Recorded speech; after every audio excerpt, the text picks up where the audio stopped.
¿Por qué la renta variable tiende a revalorizarse mucho en momentos de expansión económica y de inflación? ¿Por qué el oro o Bitcoin tienden a revalorizarse mucho en momentos de depresión y en momentos de inflación? ¿Por qué la moneda estatal tiende a hacerlo muy bien en momentos de depresión y en momentos de deflación? ¿O por qué los bonos tienden a hacerlo muy bien en momentos de expansión económica y de deflación? Veámoslo. En el vídeo anterior, dentro de esta serie de finanzas personales apadrinada por la plataforma Mintos, explicamos cuál es la lógica detrás de la estrategia inversora conocida como cartera permanente. Básicamente se trataba de diversificar nuestra cartera de inversión en 4 categorías distintas de activos: renta variable, renta fija, liquidez y activos reales, porque en cada una de las distintas fases de la coyuntura económica, del ciclo económico en las que podemos encontrarnos, hay una categoría de estas 4 que funciona bien, hay 2 que funcionan decentemente y hay una que funciona mal, de tal manera que a través de la cartera permanente tendemos a adquirir cobertura frente a las fluctuaciones macroeconómicas, pudiendo por tanto explotar a largo plazo en el promedio de las distintas fases o etapas del ciclo económico la rentabilidad promedio que nos proporcionan estas 4 categorías de activos.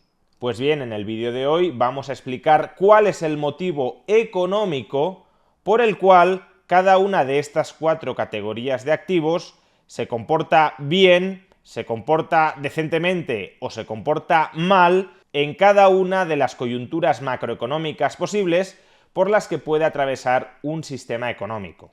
Antes de empezar, sin embargo, y dado que este es un vídeo apadrinado por la plataforma de inversión Mintos, me gustaría recordaros que a través de esta plataforma de inversión, a través de Mintos, podéis invertir en varias de las categorías de activos que componen la cartera permanente.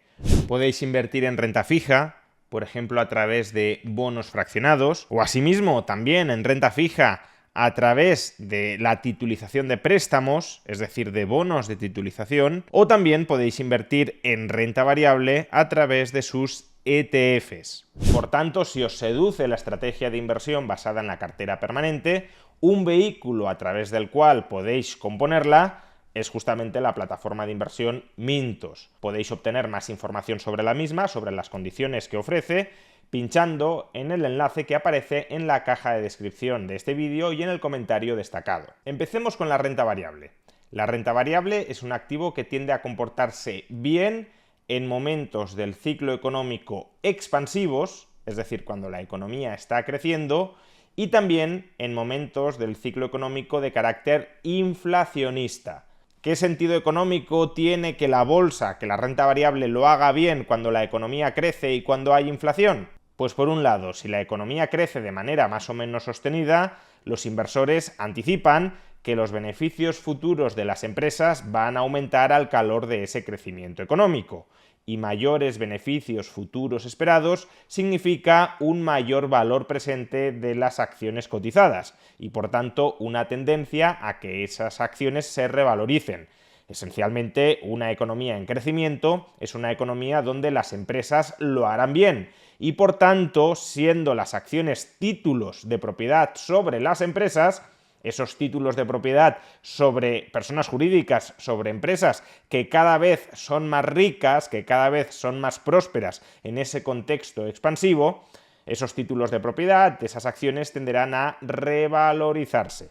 Y por otro lado, no es que la inflación beneficie per se a las empresas. En ocasiones puede beneficiarlas, por ejemplo, si los salarios durante un tiempo aumentan menos que la inflación, se producirá una bajada de salarios reales y eso provocará que el margen de beneficios de las empresas transitoriamente aumente. Pero en términos generales y a medio plazo no es que la inflación beneficie a las empresas, pero si la inflación se manifiesta en forma de subidas de precios, entre ellos los precios de venta de las mercancías fabricadas por las empresas, entonces que suban los precios de las mercancías vendidas por las empresas significará que los flujos nominales de caja, que los beneficios nominales de las empresas cuyas mercancías suben de precio, así se manifiesta la inflación, supondrá, como digo, que los beneficios nominales de las empresas aumenten al calor de la inflación, y eso le proporcionará al inversor en renta variable cobertura frente a la dilución de su poder adquisitivo a través de la inflación. Por tanto, invirtiendo en renta variable en momentos de expansión inflacionista, obtendremos una revalorización tanto real como nominal del valor de nuestro patrimonio. No solo estaremos protegidos frente a la inflación, sino que además las acciones tenderán a aumentar, en términos generales, claro, en términos reales, después de descontada la inflación. Y en sentido contrario, claro, durante una depresión deflacionista, la renta variable tenderá a hacerlo bastante mal.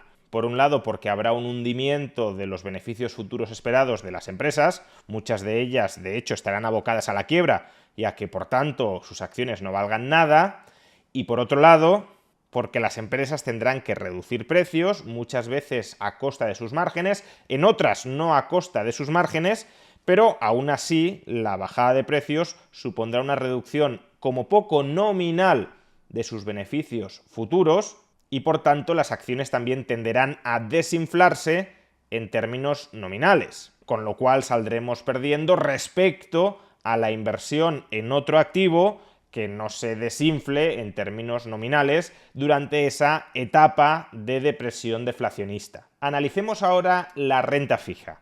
La renta fija tiende a hacerlo muy bien en momentos de expansión económica con deflación. Y de nuevo, ¿cuál es la lógica de que la renta fija lo haga muy bien en momentos de expansión económica con deflación? A los bonos les beneficia la expansión económica por dos razones. En primer lugar, porque cuando la economía está creciendo y por tanto los ingresos de los agentes económicos se mantienen o se expanden, la capacidad de repago de esos agentes económicos, la solvencia de esos agentes económicos, ceteris paribus, claro está, se incrementa. Por tanto, los bonos se van volviendo menos arriesgados. Pero al mismo tiempo, en condiciones de expansión económica, lo habitual es que la demanda de financiación sea muy intensa, porque si la economía va muy bien y hay muchas oportunidades de negocio, habrá mucha gente que quiera emprenderlas y para emprenderlas pueden necesitar financiación.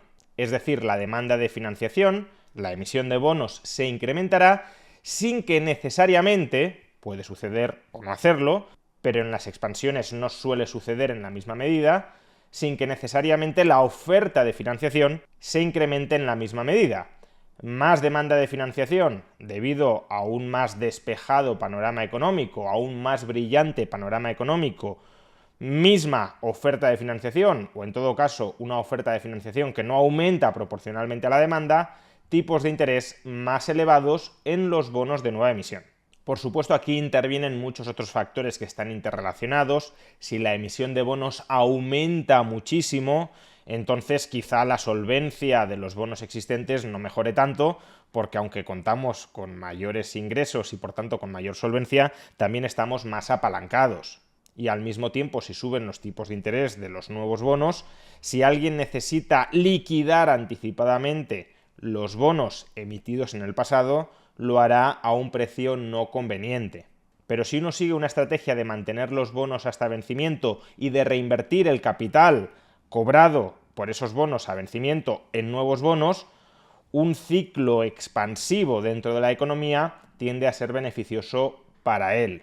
Y de la misma manera, la deflación también es beneficiosa para la inversión en bonos, dado que si es una deflación no enteramente esperada, los deudores tendrán que devolverles a los bonistas una cantidad nominal de dinero cuyo poder adquisitivo se habrá incrementado gracias a la deflación. Y en contrapartida, los bonos tienden a hacerlo muy mal en momentos de depresión económica donde la solvencia de los deudores quede muy seriamente dañada, porque entonces la tasa de impagos de los bonos se dispara, y también en momentos de inflación no enteramente anticipada, porque en ese caso los deudores devuelven a los bonistas una cantidad nominal de dinero menos valiosa que la que prestaron originalmente. Analicemos ahora la inversión en liquidez. es decir, la inversión en efectivo o más en general en deuda a muy corto plazo y de muy bajo riesgo, como pueda ser, por ejemplo, las letras del Tesoro. La inversión en liquidez tiende a hacerlo muy bien en momentos de depresión y de deflación. ¿Por qué tiende a hacerlo muy bien en momentos de depresión? Porque cuando la economía va muy mal, cuando la incertidumbre es muy elevada, cuando hay muchos riesgos de impago, de pérdidas empresariales, de caída del valor de los activos en el horizonte, los agentes económicos tienden a buscar un activo refugio. Y ese activo refugio que buscan los inversores en momentos de tribulación es la liquidez, es decir, el efectivo o la deuda generalmente pública a muy corto plazo. En ese contexto, mientras muchos otros activos tienden a caer, las acciones caen, los bonos se impagan, la liquidez mantiene su valor, de modo que su precio relativo frente al resto de activos se incrementa. No solo eso, si estamos en un contexto deflacionista, la liquidez tiende a aumentar su valor real. Se mantiene en términos nominales, pero esa cuantía nominal de dinero, ya sea en efectivo o en deuda pública a muy corto plazo, esa cuantía nominal de dinero adquiere un mayor poder adquisitivo. Y en contrapartida, la liquidez lo hará muy mal en momentos de expansión económica y en momentos de inflación. En momentos de expansión económica, porque si los tipos de interés son altos o las rentabilidades de la renta variable son altas, estar en liquidez tiene un coste de oportunidad enorme. En lugar de estar ganando rentabilidades, intereses muy altos, me mantengo como estoy. No solo me mantengo como estoy, sino que si además hay inflación, cada vez soy más pobre. La cantidad nominal de dinero o de sustitutos del dinero que poseo cada vez tiene un menor poder adquisitivo. Y por último, analicemos el caso de los activos reales, que tienden a hacerlo bien, o al menos mejor que el resto, en momentos de contracción económica y de inflación. Esta es la categoría más potencialmente ambigua, dado que hay muchos tipos de activos reales y no es cierto que todos ellos lo hagan bien en momentos de depresión.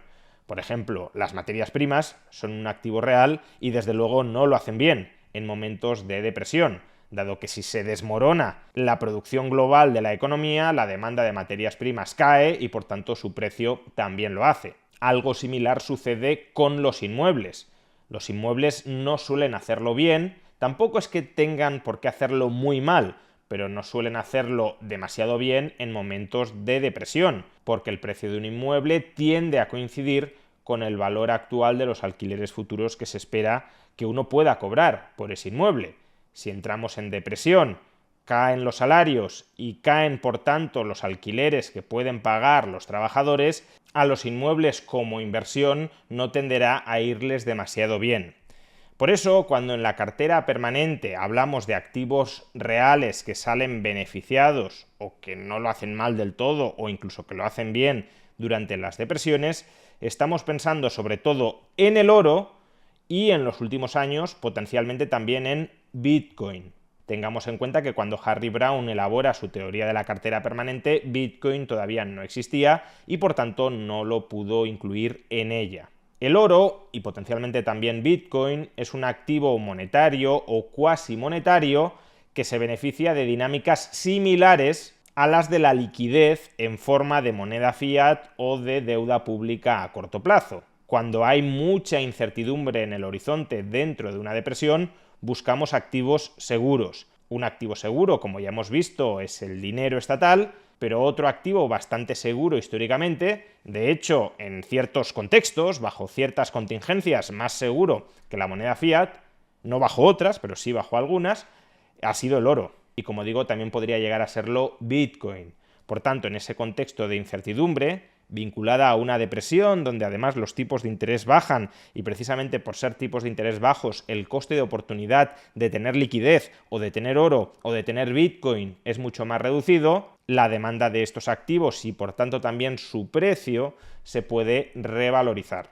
Pero además, si esa depresión tuviese un carácter inflacionista, no deflacionista, sino inflacionista, si fuese una estanflación, una depresión que conviviera con una fuerte caída de la demanda de dinero estatal, con una huida del dinero estatal, por ejemplo, porque no se confiara en el sistema monetario estatal, entonces el oro y Bitcoin también actuarían como refugios frente a la inflación, algo que no proporcionaba la moneda estatal, la demanda de liquidez en forma de moneda estatal.